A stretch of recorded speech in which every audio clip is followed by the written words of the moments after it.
23. Did you really think I wouldn't find out?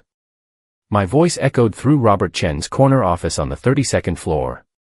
Outside his floor-to-ceiling windows, Boston's skyline sparkled in the late afternoon sun, oblivious to the moment my world was burning down. Robert, my best friend of 20 years, best man at my wedding, godfather to my son, slowly set down his fountain pen and met my gaze. Even now, facing the ruins of our friendship, he maintained that practiced lawyer's composure that had won him so many cases. James, whatever you think you know. I slapped the DNA test results onto his mahogany desk, cutting off his practiced deflection. 13 years, Robert. 13 years of lies. Every birthday, every Christmas, every family vacation, you sat there watching me raise your son. A muscle twitched in his jaw, the first crack in his perfect facade.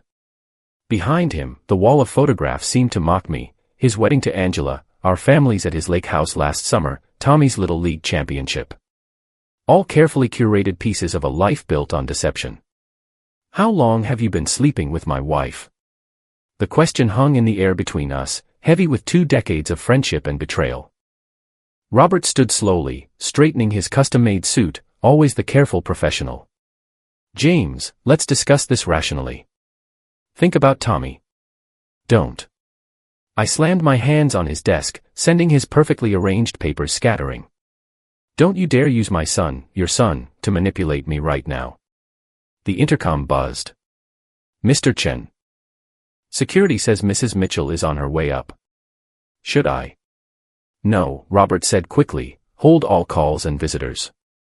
He turned back to me, his composure finally showing cracks. James, please.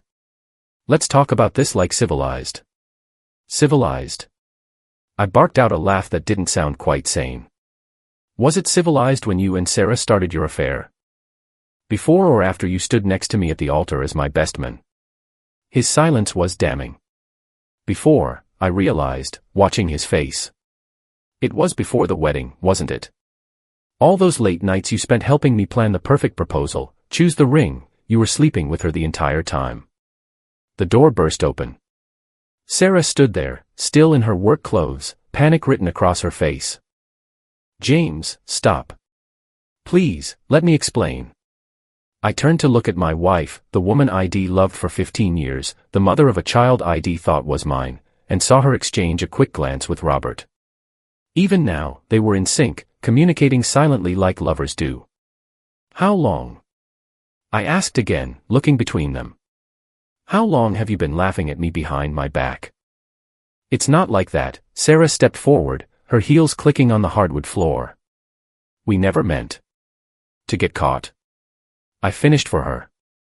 To let me find out that every moment of our marriage has been a lie. That Tommy, my voice broke on his name. Tommy is your son in every way that matters, Robert said softly, and something in his tone made my blood boil. Except biologically, I spat. Except in all the ways you and Sarah have been lying about for 13 years. Did Angela know? Does she know her husband fathered a child with my wife? The color drained from Robert's face. Leave Angela out of this. Why should I? You didn't leave me out of your lies. You let me build my life around them. Sarah moved closer, tears streaming down her perfect makeup. James, please.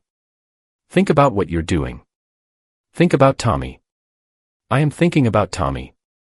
I'm thinking about how his whole life has been built on lies. I'm thinking about how his mother and his real father have been deceiving him since the day he was born. I pulled out my phone. I'm also thinking about how Angela deserves to know the truth about her perfect husband. Don't, Robert's voice held an edge of panic now. James, think about what this will do to our families. Our families. I laughed again, that same unhinged sound. You destroyed our families the moment you decided to sleep with my wife. Now it's my turn to destroy your perfect little world. I pressed call. The phone rang once, twice. James, Sarah pleaded, put the phone down. We can talk about this. Hello. Angela's voice came through the speaker, bright and innocent. James? This is a surprise. I looked directly at Robert as I spoke. Angela, there's something you need to know about your husband and my wife. The truth, as they say, has a way of setting you free. But first, it burns everything to the ground. They say revenge is a dish best served cold. But nothing felt cold about watching Angela's world shatter through a speakerphone, or seeing Robert's carefully constructed mask crumble as his wife's sobs echoed through his corner office. "You're lying," Angela's voice trembled. "Robert would never. Sarah's our friend." "Ask them," I said quietly, watching Sarah sink into one of Robert's leather chairs, her face buried in her hands. "Ask them about the DNA test. Ask them about 13 years of lies." The silence that followed was deafening. Then came Angela's whispered question, "Robert?" He stood there, expensive suit suddenly looking like armor that was cracking apart. "Angie, I can explain." The line went dead. What followed was chaos. Robert frantically trying to call Angela back. Sarah alternating between begging me to stop this madness and attempting to reach Angela herself. And me, standing in the middle of it all, feeling a strange sense of calm. The kind of calm that comes when you finally pushed the nuclear button and are watching the mushroom cloud rise. "Get out," Robert suddenly snarled at me, his composed lawyer persona completely gone. "Get the hell out of my office before I call security." I smiled, and it must have been an unsettling sight because Sarah actually took a step back. "Call them. Let's add more witnesses to this spectacular moment. I'm sure the firm's partners would love to hear about how their star attorney has been living a double life." "James, please," Sarah's voice cracked. "Think about what this will do to Tommy." The mention of our son, his son, hit me like a physical blow. Tommy would be getting out of basketball practice soon, expecting his normal life to continue. Instead, he was about to learn that everything he knew about his family was a carefully constructed lie. "I'm going to pick up Tommy," I said, heading for the door. "And unlike you two, I'm going to tell him the truth. All of it." "You can't." Sarah rushed forward, grabbing my arm. "He's just a child." I turned to her slowly. "He's 13 years old, Sarah. Old enough to understand that his mother and godfather are liars. Old enough to know that his father isn't really his father." "You are his father," Robert said, his voice hoarse. "Biology doesn't change." "Shut up." The words came out like ice. "You lost the right to any opinion about Tommy's welfare when you decided to let another man raise your son." I shook off Sarah's grip and walked out, leaving them to deal with the wreckage of their perfect lives. As the elevator descended, my phone buzzed continuously with messages from both of them, desperate pleas and threats mixing together. I ignored them all. The drive to Tommy's school was a blur. My mind kept replaying moments from the past 13 years, recoloring every memory with the knowledge of betrayal. The day Tommy was born, when Robert had tears in his eyes as he held him, not from joy for his friend, but from holding his own son for the first time. All those father-son camping trips where Head insisted on coming along, claiming it was tradition for a godfather to be involved. The way had always been there for Tommy's milestones, his pride now revealed as something far more personal than a family friend's devotion.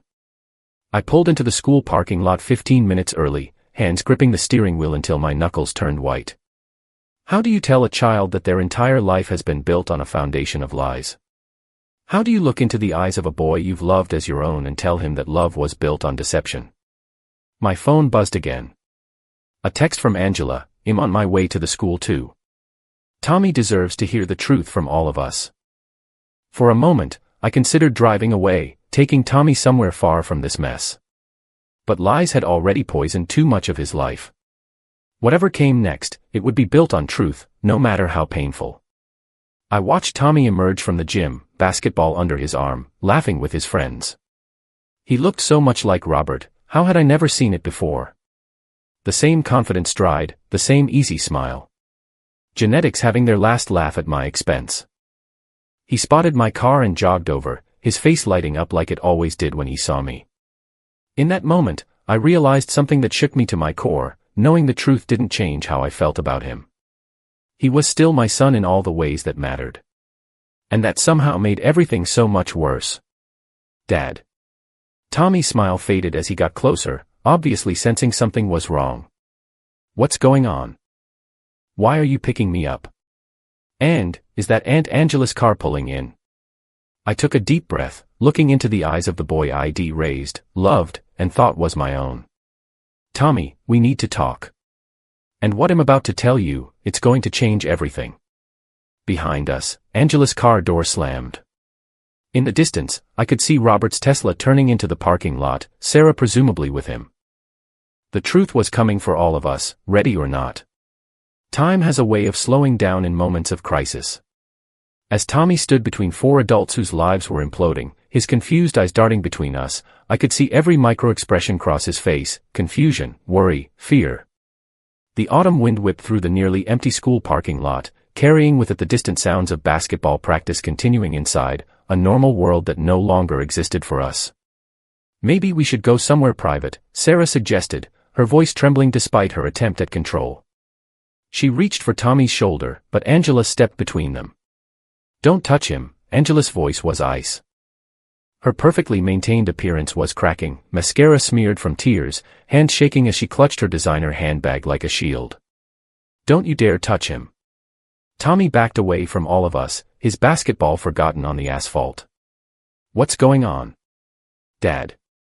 His eyes met mine, seeking reassurance, and my heart shattered all over again. Your mother and Uncle Robert have something they need to tell you, I said quietly. James, please, Robert stepped forward, lawyer's composure completely gone. Not like this. He deserves better than. Better than what? I cut him off. Better than the truth. That's rich coming from you, Robert. How many lies have you told him? How many times did you sit across from him at dinner, knowing he was your son, and say nothing? The color drained from Tommy's face. What are you talking about? Sarah moved towards him again, tears streaming down her face. Tommy, honey, it's complicated. Your father and I. Which father? Angela's bitter laugh cut through the air. My husband or yours? Tommy's eyes widened with dawning horror. He looked at Robert, then at me, then back at Robert. I could see him putting the pieces together, all the similarities people had commented on over the years, the special attention Robert had always paid him, the strange tension had probably sensed but never understood. No, he whispered, backing away further. No, that's not. Dad. He was looking at me, pleading for this to be a mistake, a misunderstanding, anything but the truth. I wanted to lie to him. God help me, I wanted to protect him from this moment. But lies had already cost us too much. I just found out today, I said gently. I had a DNA test done after your appendectomy last month. Robert. Robert is your biological father. Tommy turned and ran. Tommy. Sarah called after him, but Angela grabbed her arm. Haven't you done enough? She hissed. Both of you. I was already moving, following Tommy as he sprinted across the parking lot towards the woods behind the school. Behind me, I could hear the chaos erupting, Sarah and Robert arguing with Angela, threats of lawyers and divorce and destruction. But none of it mattered. Only Tommy mattered. I found him by the old oak tree where I used to pick him up after school, before he insisted he was too old for that tradition. He was sitting with his back against the trunk, knees pulled up to his chest, looking younger than his 13 years. Go away, he mumbled as I approached. Instead, I sat down next to him, maintaining a careful distance. We sat in silence for a long moment, listening to the wind in the leaves above us. Did you know? He finally asked, his voice small. All this time, did you know I wasn't really yours? No, I said firmly. And Tommy? You are really mine. Maybe not by blood, but in every way that matters. He looked at me then, his eyes, Robert's eyes, filled with tears. How can you say that? How can you even look at me? The reason your marriage was a lie. You're not the reason for anything, I said, fighting to keep my voice steady. You're the victim here, just like me, just like Angela. The only people responsible for this are your mother and Robert. Uncle Robert, he corrected bitterly. Or should I call him Dad now? Do I have to call him Dad? You don't have to do anything you don't want to do, I told him. Not anymore. No more lies, no more pretending. Whatever you're feeling, anger, confusion, hurt, it's all okay. I hate them, he whispered, and the raw pain in his voice made my chest ache. I hate them for lying. I hate them for hurting you. I hate them for making me not be yours. I moved closer then, and he didn't pull away when I put my arm around his shoulders. Listen to me, Tommy. You are my son. Biology doesn't change 13 years of love. It doesn't change all the nights I read to you, or the games I coached, or the nightmares I helped you through. It doesn't change who we are to each other unless we let it. He leaned into me, his shoulders shaking with sobs. I don't want things to change. I don't want a different dad. I want things to go back to normal. I know, buddy. I know. I held him closer, feeling my own tears finally start to fall. Normal is gone. But we'll figure out a new normal together, okay? Whatever happens with your mom and Robert, whatever legal battles are coming, you and me, we're solid. That's not changing. Promise. Promise. We sat there as the sun began to set, a father and son bound by love rather than blood, while behind us, the world we'd known continued to unravel. My phone buzzed repeatedly, probably Sarah or Robert or their lawyers. I ignored it all. Finally, Tommy spoke again, his voice stronger. What happens now? I looked down at him, this boy who was and wasn't mine, who I'd loved since before he was born, who I'd continue loving until my last breath. Now we tell the truth. All of it. No matter who it hurts. Even if it hurts us. The truth already hurt us, buddy. Now it's time to let it hurt the people who deserve it. He nodded slowly, understanding dawning in his eyes. You're going to make them pay, aren't you? Mom and him. Yes, I said simply. I am. Tommy was quiet for a moment, processing this. Then he straightened up, wiping his eyes. Good. I want to help. I should have said no. Should have protected him from what was coming. But looking into his determined face, seeing the strength there, the resilience, I realized he needed this as much as I did. Needed to be part of transforming his pain into purpose. Okay, I said. But first, we need to get somewhere safe. Somewhere they can't find us while we figure out our next move. As if on cue, my phone buzzed again. A text from Sarah, please come home. We can work this out. For Tommy's sake. Tommy read the message over my shoulder and his jaw set in a way that painfully reminded me of Robert. I'm not going home. Not ever again. I stood up, helping him to his feet. No, you're not. We're going to my brother's cabin in Vermont. No phones, no internet, no one to find us while we make our plans. What about school? I think you've learned enough hard lessons for one day. I managed a small smile. We'll figure out the rest later. As we walked back to my car, I could see Sarah and Robert watching from the parking lot. They started toward us, but Angela stepped in their path, arms crossed. Giving us the time we needed to escape. I caught her eye as we passed and nodded once. She returned the gesture, a silent agreement passing between us. They had destroyed our families with their secrets. Now we would destroy them with the truth. Tommy was quiet as we pulled out of the parking lot, watching his mother's diminishing figure in the side mirror. Only when we turned onto the main road did he speak again. Dad. Yeah, buddy. I'm glad you're my real father. Even if you're not my biological one. I gripped the steering wheel tighter, emotions threatening to overwhelm me again. Me too, Tommy. Me too. As we drove north toward Vermont, leaving behind the wreckage of our old lives, I thought about the plans already forming in my mind. Sarah and Robert had spent 13 years building their house of lies. Now Tommy and I would spend however long it took tearing it down, brick by brick. And we were just getting started. The cabin looked exactly as I remembered it, a sturdy fortress of logs and memories perched on the edge of Lake Champlain. As Tommy and I pulled up the gravel driveway, the setting sun painted the water in shades of amber and gold, nature's cruel reminder that beauty still existed in a world that felt broken beyond repair. 48 missed calls. 67 text messages. 3 emails from Robert's law firm marked urgent. I turned off my phone as Tommy helped me unload the groceries we'd picked up in the small town nearby.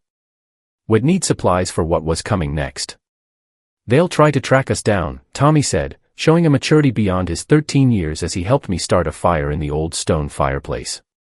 Mom knows about this place. She knows about my brother's other cabin, the one in the tourist area, I corrected, watching the flames catch. This one's been my secret. For emergencies. Like when you find out your whole life is a lie. I looked at him, this boy who was somehow handling earth-shattering revelations better than most adults would. Yeah, buddy. Exactly like that. We settled into a strange routine over the next few days. Mornings were for fishing off the private dock, afternoons for hiking the surrounding trails. But evenings were for planning. For plotting.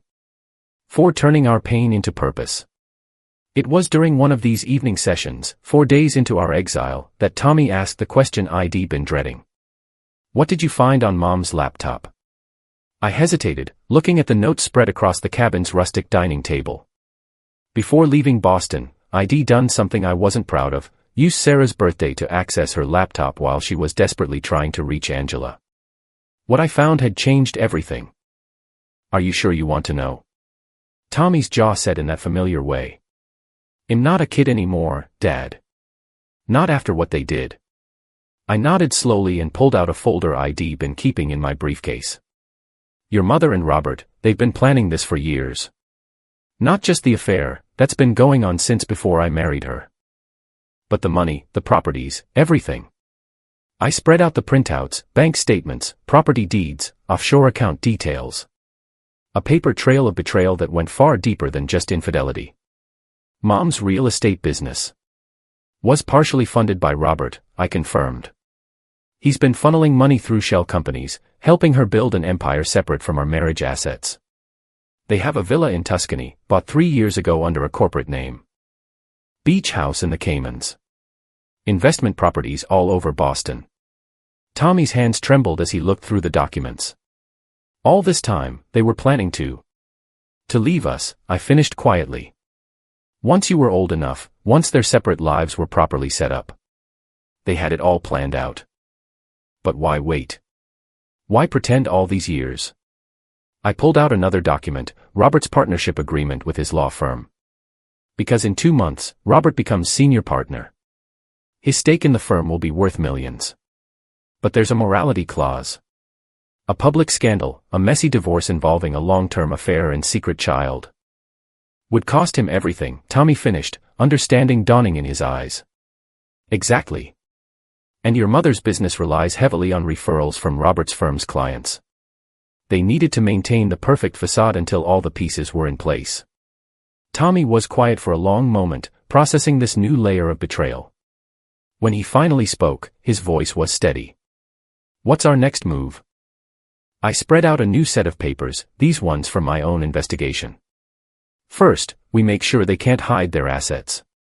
I've already contacted forensic accountants who specialize in uncovering hidden funds in divorce cases. Then, a knock at the cabin door made us both freeze. Through the window, I could see a familiar figure standing on the porch, Angela, alone and carrying a small suitcase. I tracked you through your brother's hunting buddy, she said when I opened the door. Don't worry, no one else knows. I had nowhere else to go. She looked different from the polished socialite I'd known for years. Her designer clothes were replaced by jeans and a sweater, her perfect makeup gone. But there was steel in her eyes that hadn't been there before. Robert's trying to force me to sign a postnup, she said, setting her suitcase down. Threatening to destroy my interior design business if I don't agree to his terms. He doesn't know I've already moved most of my clients to a new company under my maiden name. I glanced at Tommy, who nodded slightly. We could trust her. She had as much reason to want revenge as we did. Come in, I said. We were just going over some interesting financial documents I found. Angela's smile was sharp as she pulled out her own folder. Funny you should mention that. You're not the only one who knows how to do some digging. As she spread out her own discoveries across the table, I realized our two-person revenge plan had just gained a powerful ally. Sarah and Robert had spent years building their perfect escape. They thought they had accounted for every possibility, planned for every contingency. But they hadn't planned for this, their betrayed spouses and son working together, armed with knowledge and driven by a cold fury that burned hotter than any passion they might have shared. "Dad," Tommy said, looking at a document Angela had brought showing Robert's upcoming partnership announcement gala. "I think I know where we should start." Angela and I looked at the invitation he was holding, and I felt a smile spread across my face. Yes, that would be perfect. What better place to begin our revenge than at the very event meant to cement Robert's perfect life? They wanted to wait until the timing was right for them, I said, picking up the invitation. I think it's time we change their timeline. As the three of us bent over the table, plotting our next moves, I caught a glimpse of our reflection in the cabin's window. Three broken people, turned sharp and dangerous by betrayal, illuminated by firelight and purpose. Sarah and Robert had no idea what was coming. But they were about to find out. They say revenge is a game best played with a steady hand. But as I stood in the shadows of the Boston Harbor Hotel's grand ballroom, watching Robert Chen accept his senior partnership with practiced humility, I realized something profound. Revenge isn't a game at all. It's a mirror that shows you who you really are. Are you ready? Angela whispered beside me, elegant in black Valentino, her wedding rings conspicuously absent. The invitation she'd forged for me had worked perfectly. No one questioned my presence at this celebration of my former best friend's crowning achievement. I checked my phone one last time. Tommy's message glowed on the screen. "Everything's set, Dad. Mom just arrived at the house. Do it." But I hesitated, watching Robert at the podium. He was thanking his mentors, his colleagues, his loving wife Angela, who smiled graciously from her assigned seat near the front. Not once did he glance at the back of the room where Sarah stood, perfectly coiffed in an expensive dress, playing her role as family friend. They'd gotten so good at pretending that maybe they'd forgotten what truth felt like. "James?" Angela touched my arm. "The files are ready to be sent. One press of a button and every partner in the room gets proof of Robert's financial manipulation. Every client learns about the affair." "Every?" "No," I said quietly. She stared at me. "What do you mean, no? After everything they did? After all our planning?" I looked down at my phone again, at the arsenal of evidence we'd gathered. Offshore accounts. Secret properties. Years of carefully documented lies. Everything we needed to destroy them completely. "Tommy," I said into my phone. "Tell your mother I'm coming over. There's something else I need to do first." I could feel Angela's confusion as I slipped out of the ballroom, leaving Robert's moment of triumph untouched. The drive to my old house, our house, felt both longer and shorter than it should have. Sarah opened the door before I could knock. Behind her, Tommy sat on the stairs, watching us with eyes too old for his face. "James," she started, but I held up my hand. "I want you to see something," I said, pulling out my phone. I'd been carrying these photos for weeks, waiting for the right moment. "Do you remember this day?" The first photo showed Tommy at age 3, covered in flour as we tried to bake Sarah's birthday cake. In the next, he was 7, falling asleep against my chest during a thunderstorm.